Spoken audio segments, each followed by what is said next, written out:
para po hindi na pagdebatehan kung anong credibility na aming source of making this kampilan. We base our history on Darangin.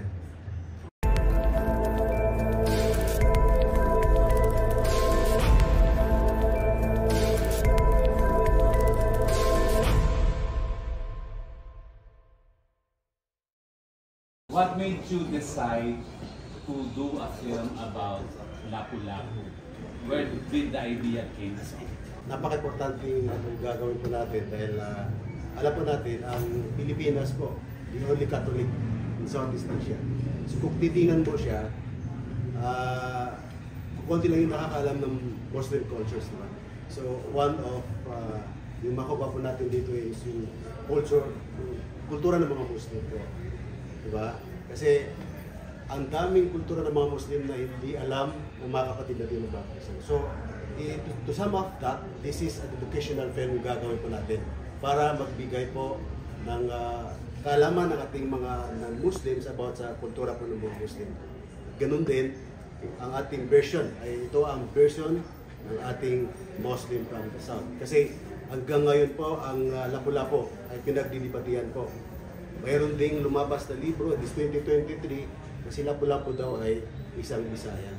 So, if you looking back history, from 12th century hanggang sa 1521, mayroong civilized country ang buong isla ng ating Mantapoli because the original name of this island is Mantapoli. Ito po yung sinabi po ng aming mga ancestor base po sa Darangan. So, ipapakita po namin using the power of media para po malaman po natin mga kapatid ang ating kultura Muslim.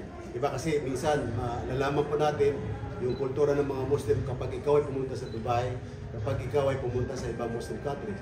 We have 57 countries. So ito po, no? Kaya kung maibalik po natin yung, ito ay isang kayamanan yung kultura natin. Bakit ang gold countries pupunta sa Malaysia? Malaysia is not a 100% Muslim country.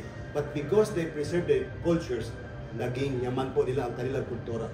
Ito po ang pinupuntahan ng mga ibang country sa Malaysia. Now, para ma-invite po natin, makuha po natin ang ating mga gold countries na pumunta dito, we can offer our diverse cultures. Diverse culture para pupuntahan ng mayroon palang Muslim dati doon sa ganito, puntahan natin. So imagine mo the number of Muslim countries malapit at malayo sa Pilipinas pupunta dito para po tingnan ang ating kultura po na nagkakaisa bilang isang nation po.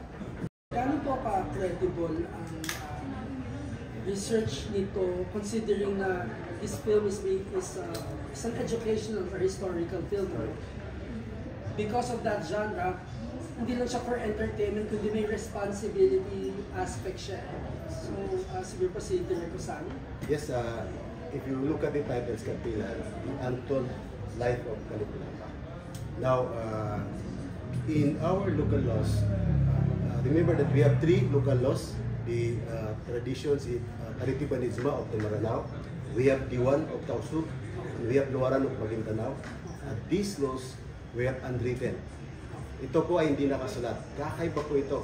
Kaya pati yung mga bagong henerasyon, hindi po nila alam itong batas na umiiral doon. This is an unwritten laws. So ang aming mga ancestors, pinapadaan ito sa Darangin. Kung narinig nyo yung mga Darangin, doon po pinapadaan. Because the laws of the Muslim, the traditional laws, is very unique. Inaalis yung hindi nakakabagay sa sitwasyon, dinagdag anong maganda. So hindi mo siya basta-basta maintindihan. You cannot just glance at once and then maintindihan mo siya. So para po hindi na pagdebatehan kung anong credibility na aming source of making this kampilan, we base our history on Darangin. You've been speaking about the film na it's just your point of view. It's a story being told na dapat matagal ng pinento. But handa din po ba kayo na maaari itong maging controversial film? From 1521 until the President Duterte elected into office, yan lang pagbigyan na si Lapu-Lapu ay isang nasunod.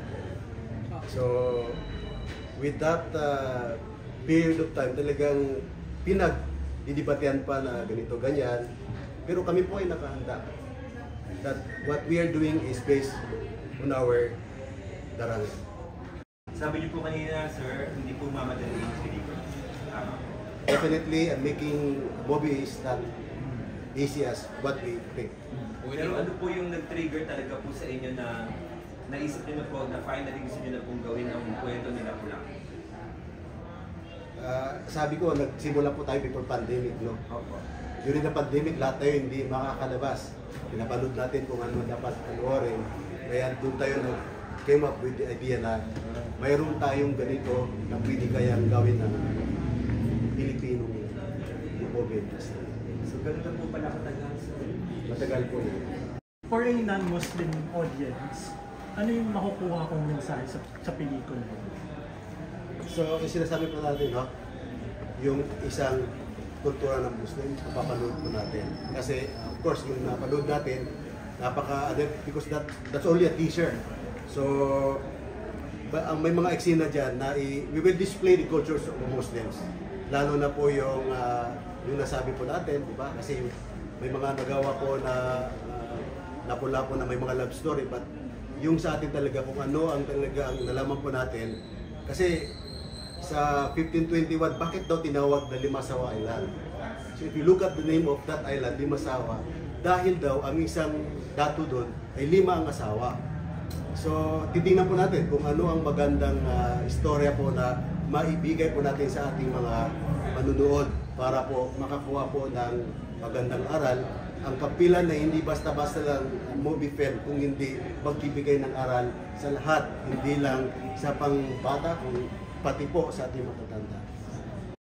This kampilan is no politics involved. But if we have political injustices, sabi ni Duterte, we have also historical injustices na itama natin. And of course, again, what Director said, we will not rewrite history. We will just give you from the source South Muslim. Our version. Versions.